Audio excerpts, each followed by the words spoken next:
मैं समझता हूं हेमा, पर मेरी भी तो मजबूरी है। ये घर, खेत सब बाबूजी के नाम पर है। अगर हम यहां से जाएंगे तो कहां जाएंगे, क्या खाएंगे? तो क्या मुझे इस मजबूरी में ये सब सहना होगा? हाँ, अगर किसी दिन मेरे साथ कुछ गलत हो जाए तो। हेमा, ऐसा मत बोलो, मैं तुमको कुछ नहीं होने दूंगा।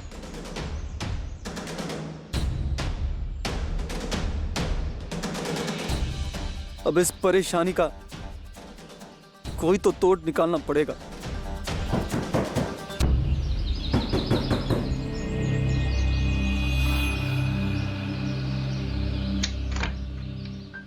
भैया। अरे छोटी, कैसे हो आप? मैं अच्छा हूँ, तू कैसी है? मैं भी बढ़िया।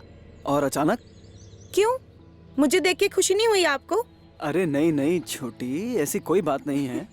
तू अचानक आ गई ना, इसलिए सोच में पड़ गया था। अरे भैया, बाकी सब तो ठीक है, लेकिन वो कविता के पति का जब देहांत हुआ था तो मैं आ नहीं पाई थी, इसलिए सोचा मिलके चली जाऊं। भाभी,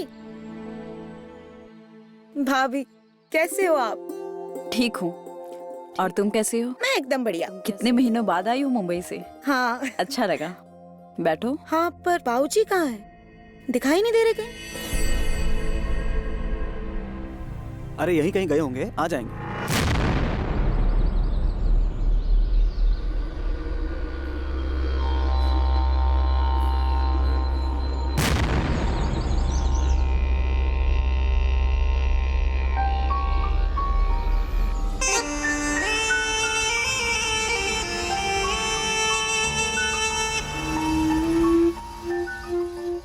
हे बच्ची। जी काका।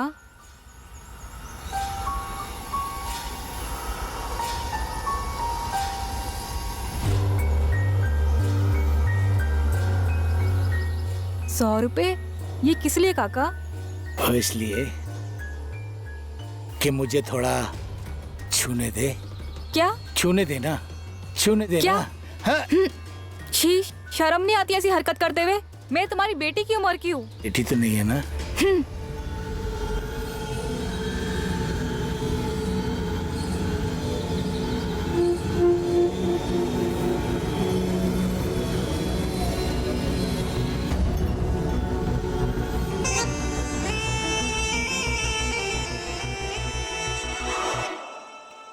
कविता, तेरे पति के बारे में सुना था तो बहुत बुरा लगा था।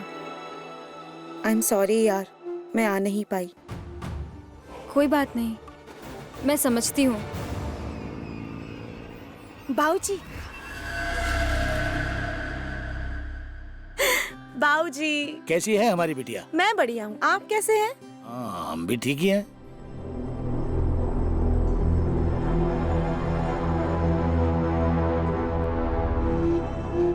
जीती रहो।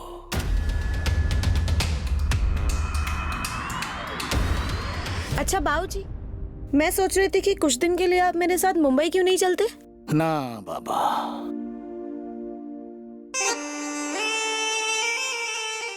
हमारा दिल नहीं लगेगा बेटा वहाँ। बाऊजी चलिए ना, मैंने कविता को भी मना लिया अपने साथ जाने के लिए। वहाँ पर वो अपनी नई जिंदगी की शुरुआत करेगी, और मैंने इसकी जॉब की भी बात कर ली है वहाँ पर। अच्छा, कुछ दिन मेरे पास रुकेगा, फिर उसके बाद वापस आ जाइएगा, ठीक है? कविता भी जा रही है? हाँ बाबूजी, कविता भी जा रही है। तो फिर तुम इतनी जिद कर रही हो तो चलो, चलते हैं। थैंक यू बाबूजी।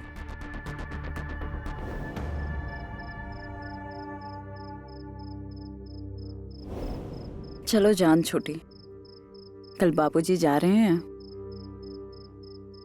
हम अपने ही घर में डर के जी रहे थे, अब कुछ दिन तो अपने घर में खुशी और सुकून से जीऊंगी।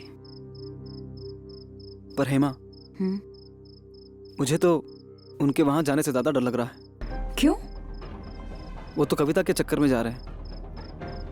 भगवान ना करे कहीं कोई ऊंच नीच ना हो जाए। भगवान न करे ऐसा हो, लेकिन ऐसा होता भी है तो कम से कम बिमला को तो उनकी सच्चाई पता चल जाएगी। जब खुद की बेटी के नजरों में गिरेंगे तब उन्हें पता चलेगा। तुम भी ना हेमा, तुमको लगता है कि उस आदमी को कोई फर्क पड़ता है? अरे जो इंसान हमारे ही सामने इतनी बेशर्मी से रहता है, तो फिर विमला के सामने सारी बात आ जाने से भी उन्हें कोई फर्क नहीं पड़ेगा। बेटी है वो उनकी। बेटी बेटी से उन्हें कोई फर्क नहीं पड़ता। जब विमला का तलाक हुआ था तब बाबूजी ने ही विमला को मुंबई में घर दिलाया था ताकि वो उनसे दूर रहे और बाबूजी खुद यहाँ चैन से अय्याशी कर सके। जी। देखना तो, ये इंसान वहां जाकर भी शांत नहीं बैठेगा। अच्छा भैया, चलती हूँ। खुश रहना और अपना ध्यान रखना। जी भैया। अच्छा भाभी, अपना ध्यान रखिएगा। और तुम भी अपना ध्यान रखना। जी। अच्छा भाभी, चलती हूँ। ठीक है, पर अपना ध्यान रखना। जी।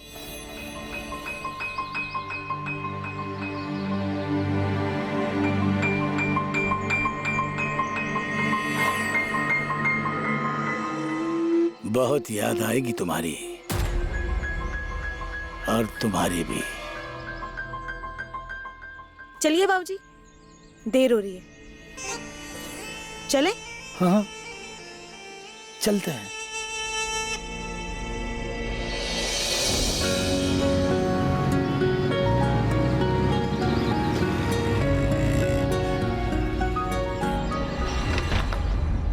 आइए बाबूजी। आओ कविता।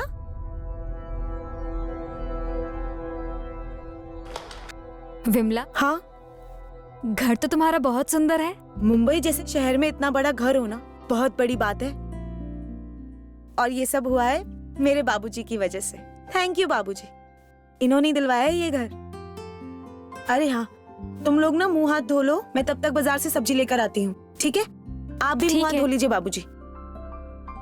अच्छा सुन, मैंने तेरी जॉब की बात की है किसी से, वो शायद मिलने आ जाए। मनोज नाम है उनका। ठीक है, तू देख लेना।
हाँ कौन?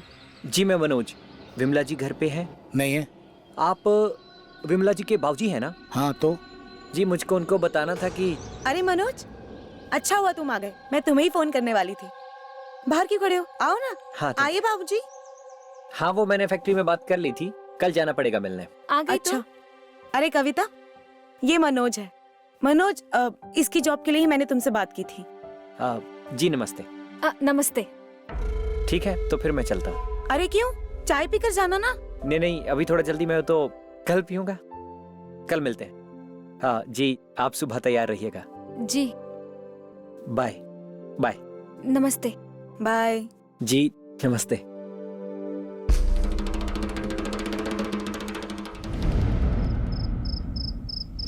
कविता, अरे मैं तुझे कब से आवा।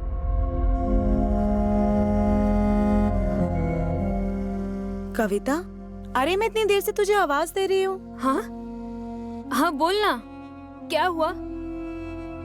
तुझे क्या हुआ है? तू ठीक तो है ना? तू क्या सोच रही है? यही सोच रही हूँ कि जिंदगी अब और कितने रूप दिखाएगी। अकेली कैसे जीऊंगी?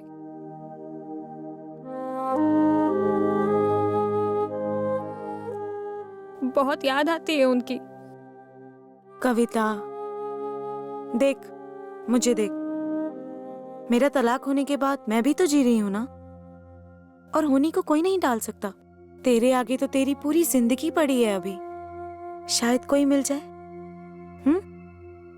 पता नहीं। तो रुक, तेरी उदासी दूर करने का ना एक इलाज है मेरे पास। रुक जा, अभी कहाँ जा आती रही हूँ। है?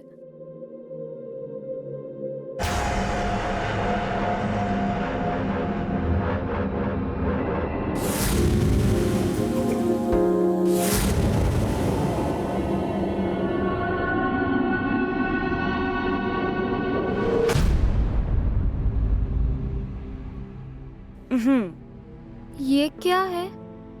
ये है तेरी उदासी दूर करने का इलाज।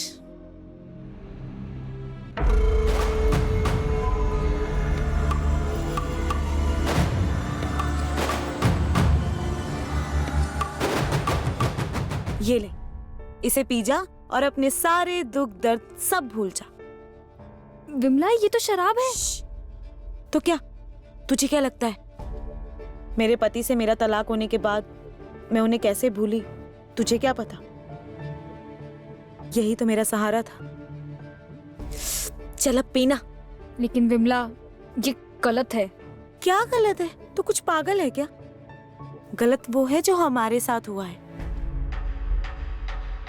चल पी ले।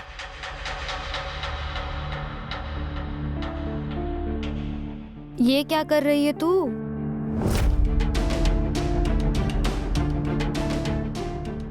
इज्जत दो इन्हें, पागल। अरे करो ना। हाँ, कर रही हूँ, कर रही हूँ।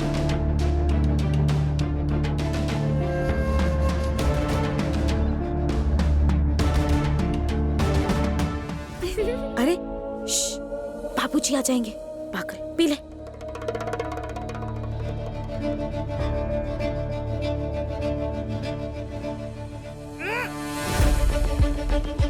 पीछे पीछे पीछे पीछे, बस।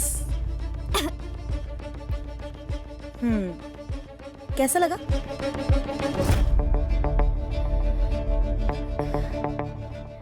अच्छा है।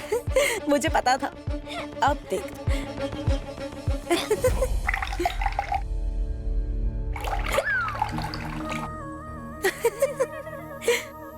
पानी रहने देते, चल। Cheers!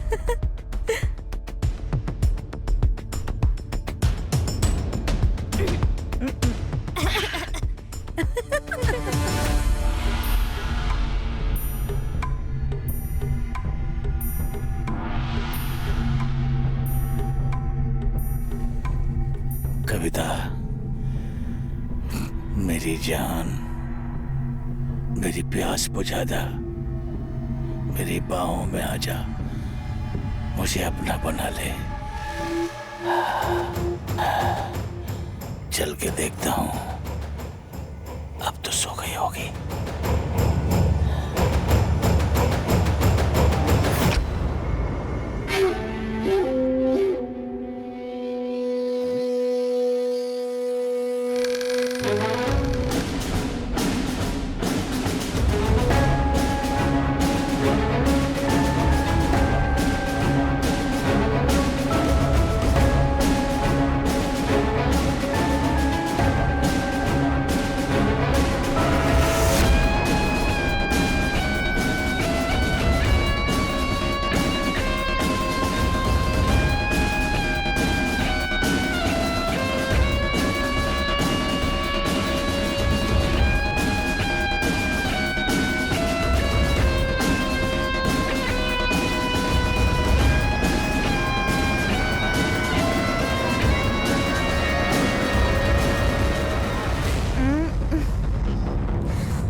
अक्सर कहते हैं कि इंसान सबसे सुरक्षित अपने घर में होता है, लेकिन अगर घर में ही भक्षक हो तो?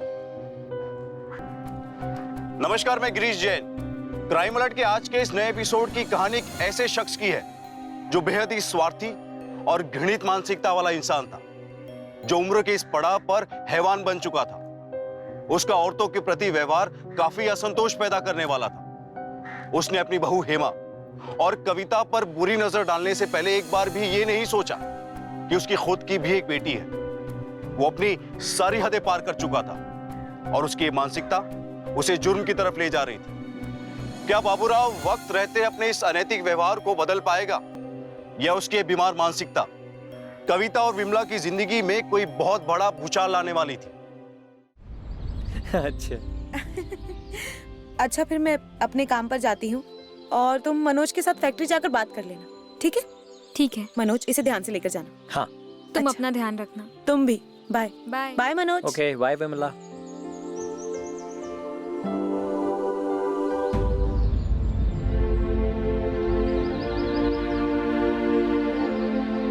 मैं आपकी बहुत आभारी हूँ। आपकी वजह से मुझे नौकरी मिल रही है। मैं आपका ये एहसान कभी नहीं भूलूंगी। इसमें एहसान की क्या बात है? वो तो विमला ने मुझे कहा, इसलिए मैंने किया। और मुझे पता है कि विमला ऐसे ही किसी का नाम नहीं लेगी। कोई बहुत खास होगा तभी।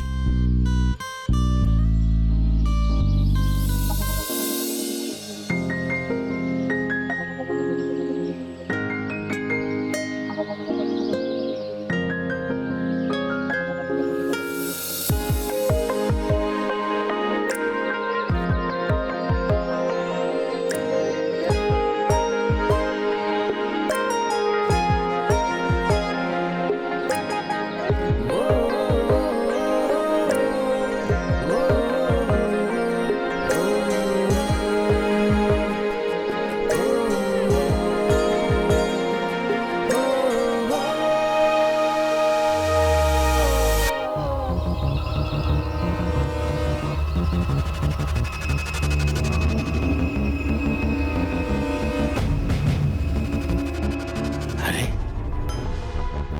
कविता, आज इतनी जल्दी? और घर में भी कोई नहीं है? आज ऊपर वाला मुझ पे मेहरबान हो ही गया।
ओफो, कितना घबराती हो तुम।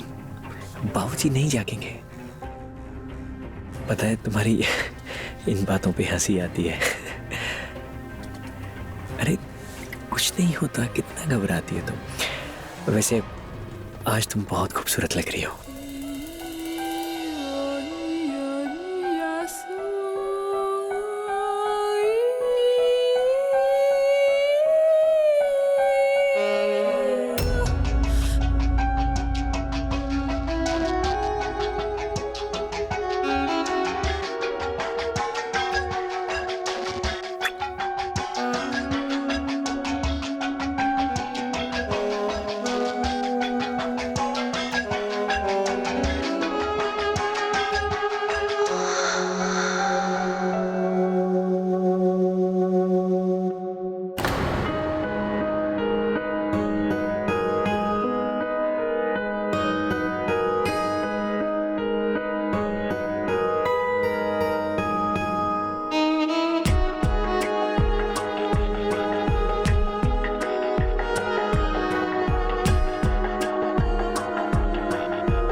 अरे बाबूजी, आप कुछ चाहिए था आपको?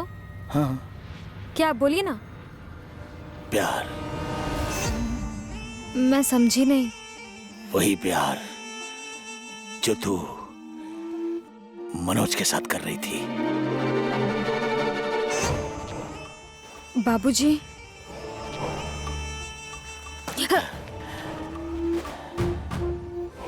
बाबूजी, ये आप क्या कर रहे हैं? वही जो मनोज तेरे साथ किया, प्यार।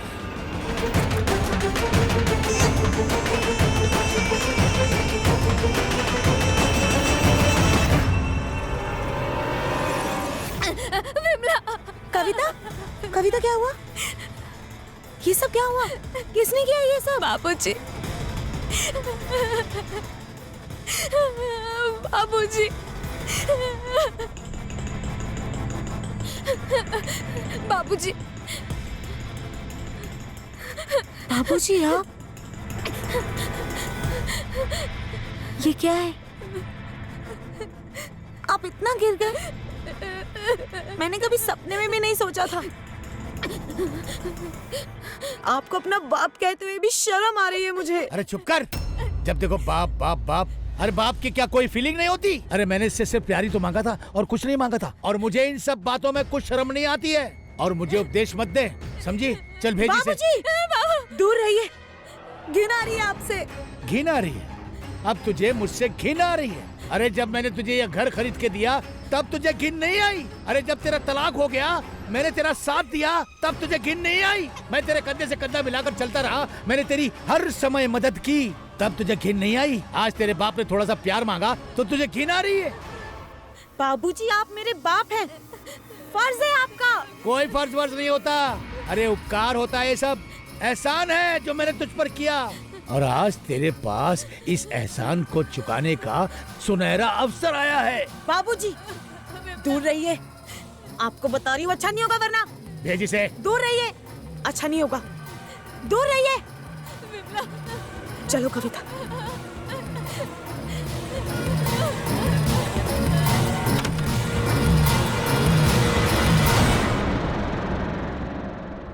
कविता, कविता, मुझे माफ कर दे कविता। मुझे नहीं पता था मेरे बाबूजी इस हद तक। विमला, अब मैं और इस घर में नहीं रह पाऊंगी। मैं कहीं और घर ले लेती हूँ ना। नौकरी भी लग गई अब मेरी। अब और उनके साथ नहीं रह पाऊंगी मैं। नहीं नहीं कविता, तू कहीं नहीं जाएगी।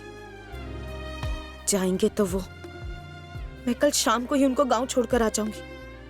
तू फिक्र मत कर, फिक्र मत कर।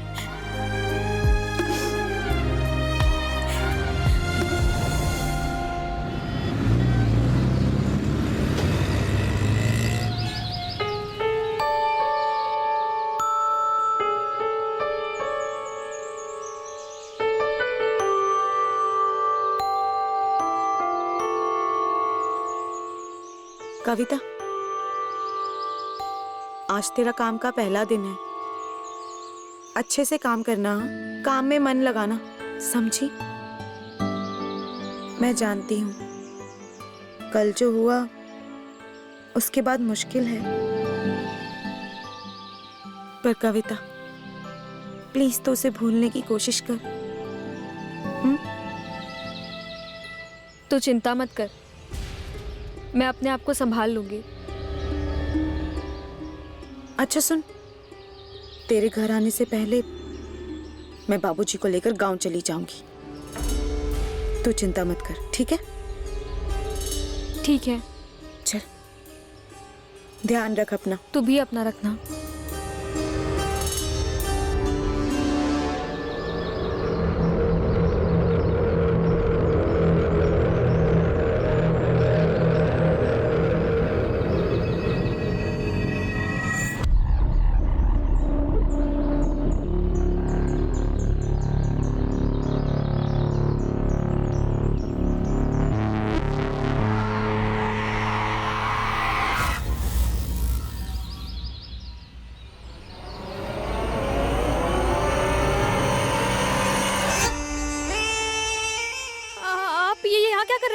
अब हमारी मनोकामना कब पूरी करोगी?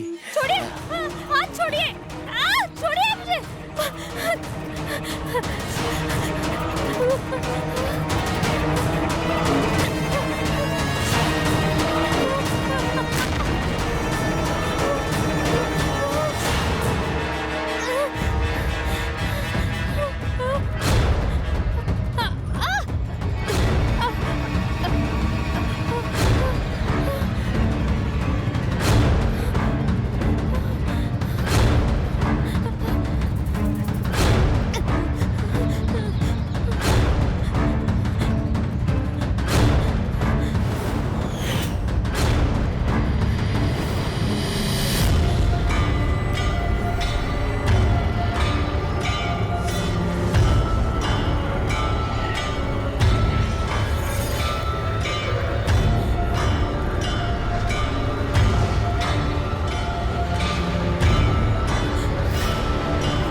ये कैसी मानसिकता है जो अपनी अनैतिक इच्छाओं की पूर्ति के लिए किसी की जान तक लेने में नहीं हिचकिचाती?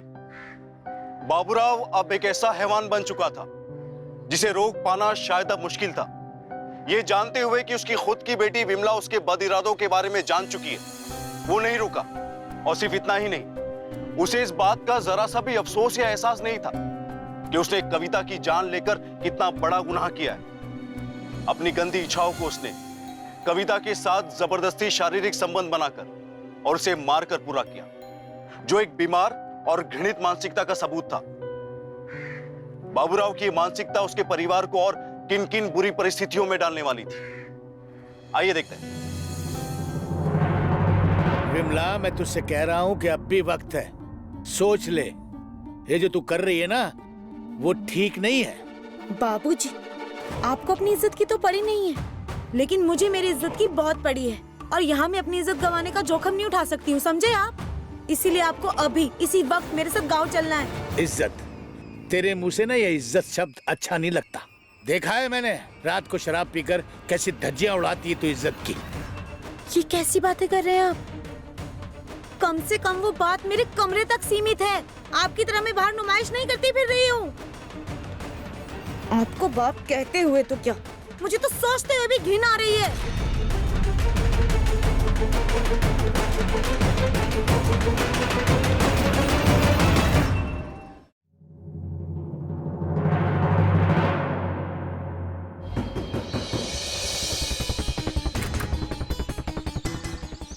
अरे छोटी, बिमला,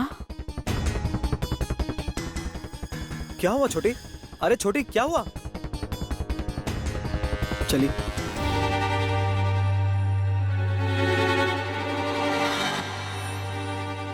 क्या हुआ छोटी? क्या हुआ? पूछे मत भैया, मुझे तो बताते हुए भी घिन आ रही है। क्या हुआ ऐसा? भाभी, वो बाबूजी, वो कविता से छी, मैं नहीं बता सकती। मुझे सब पता है विमला, सब पता है मुझे। तुम्हें तो आज मालूम पड़ा। मैं तो कब से सहन कर रहा। मतलब ये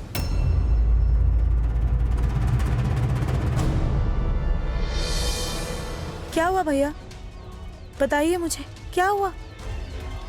मतलब ये कि बाबूजी ने कई दफा हेमा के साथ भी जबरदस्ती करने की कोशिश की है। क्या?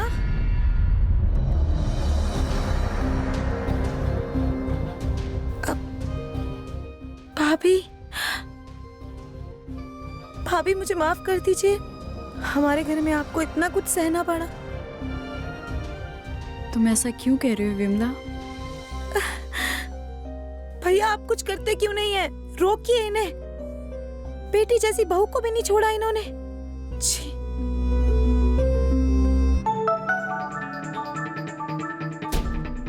मनोज, एक मिनट। हाँ मनोज। विमला, वो कविता। कविता को क्या हुआ? वो ठीक तो है ना? अरे तुम बोलते क्यों नहीं हो? वो ठीक तो है ना? नहीं। क्या? मैंने बहुत ढूंढा, तुम्हें भी फोन लगाया लेकिन फोन लगा नहीं। पुलिस को उसकी लाश मिली है। लाश? लाश? हाँ, वो बोले कि किसी ने उसका रेप करके उसको मार डाला।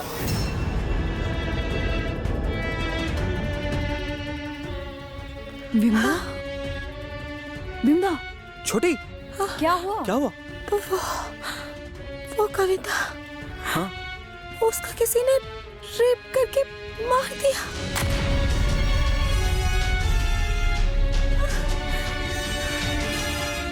किसने, क्या हो गई है?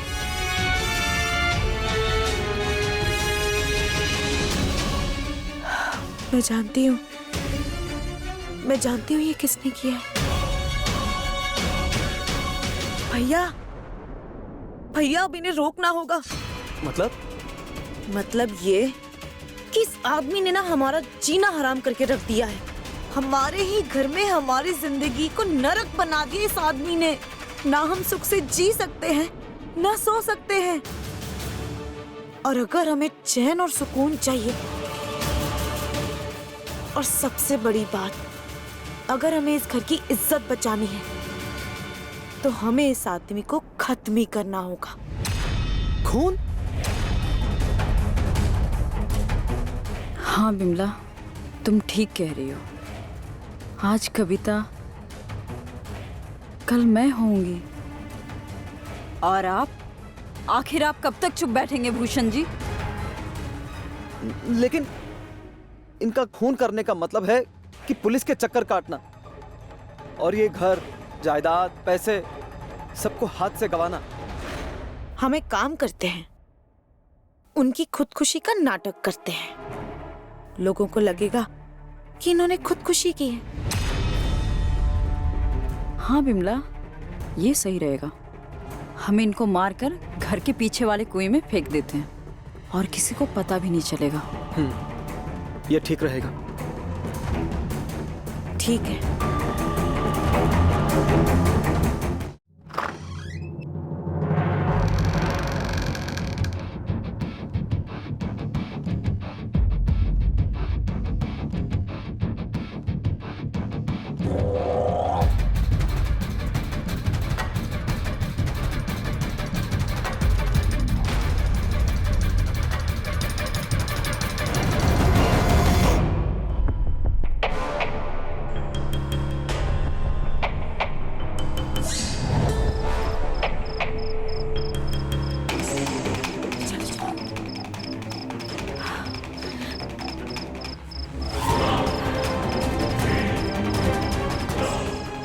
आराम से।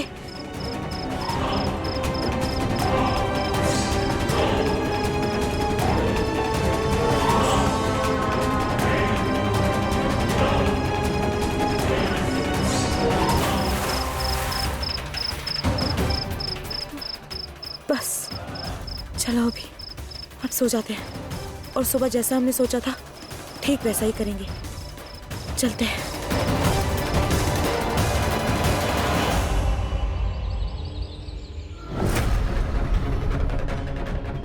अरे अरे भाई साहब, आपने मेरे बाबूजी को देखा है क्या? आपने कहीं मेरे बाबूजी को देखा?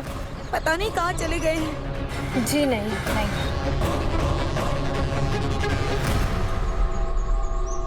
आपने मेरे बाबूजी को कहीं देखा है?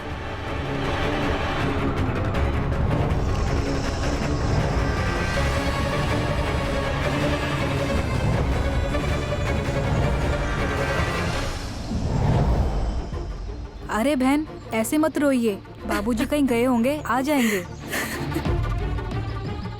अरे ऐसे तो वो कभी नहीं गए, ऐसे बिना बताए। फोन भी यहीं छोड़ के गए घर पर। न जाने कहाँ होंगे बाबूजी। ऐसी बात है तो जल्दी से पुलिस को इत्तला कर दो।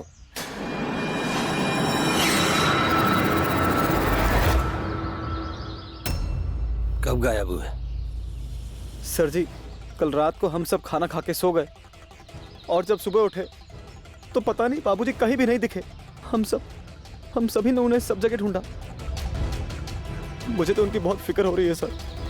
पता नहीं किस हालात में होंगे बाबूजी।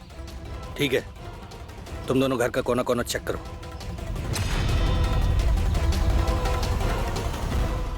और तुम बाहर जाके चेक करो। पहले भी ऐसा कभी हुआ है कि आपके बाबूजी बिना बताए घर से गए हो?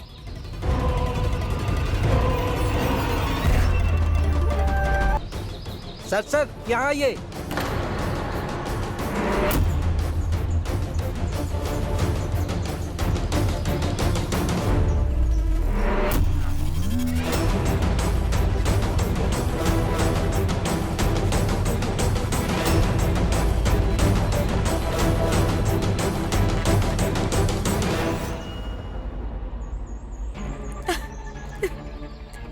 बाबूजी। बाबूजी। ये कुएं में कैसे गिरे? पता नहीं साहब, बाबूजी शराब बहुत पीते थे। हो सकता है कल रात को शायद उन्होंने ज्यादा पी ली हो, उसी से शायद उनका संतुलन उन्होंने खो दिया हो और शायद गिर गए।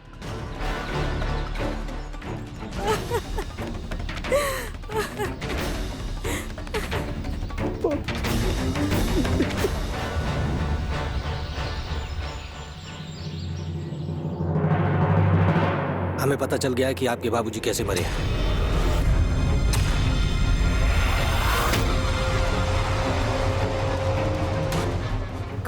कैसे? ये तो आप लोग ही बताएंगे, क्योंकि कल ना उन्होंने शराब पी थी और ना ही उनकी मौत कुएं में गिरने से हुई थी। गला दबाकर उनकी हत्या की गई थी।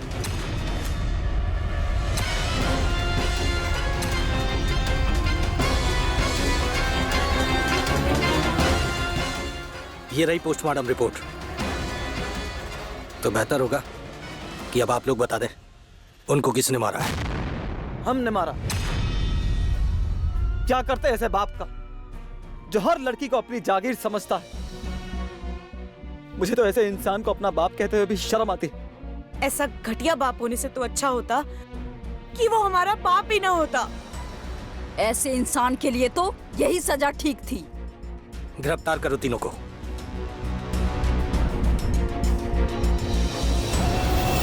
बाबूराव को उसके गुनाहों की सजा तो मिली, लेकिन गलत तरीके से। भूषण, हेमा और विमला ने बाबूराव के अत्याचारों से निजात पाने का जो तरीका चुना था वो गलत था। वो अगर चाहते तो उसके खिलाफ पुलिस कंप्लेंट कर सकते थे, मगर उन्होंने ऐसा ना कर कानून को अपने हाथ में लेने का फैसला किया, जिसे किसी भी सूरत में सही नहीं ठहराया जा सकता। दोस्तों, अक्सर ये देखा गया है कि अगर घर में कुछ गलत हो रहा हो तो लोग समाज के डर से उसे छुपाने की कोशिश करते हैं। क्यों? जुर्म जुर्म होता है, फिर वो चाहे समाज में हो या घर की चार दीवारी के अंदर। जरूरत है उसके खिलाफ सही समय पर आवाज उठाने की, और हमारी गुजारिश है हर उस बहू और बेटी से जो अपने ही घर में सुरक्षित नहीं है। आवाज उठाइए, आगे बढ़िए और जुल्म को होने से रोकिए, इससे पहले कि बहुत बहुत देर हो जाए। इसी के साथ मैं गिरीश जैन क्राइम अलर्ट के इस एपिसोड में आपसे विदा लेता हूं। तब तक be alert, be safe. Crime alert, जुर्म के खिलाफ आवाज।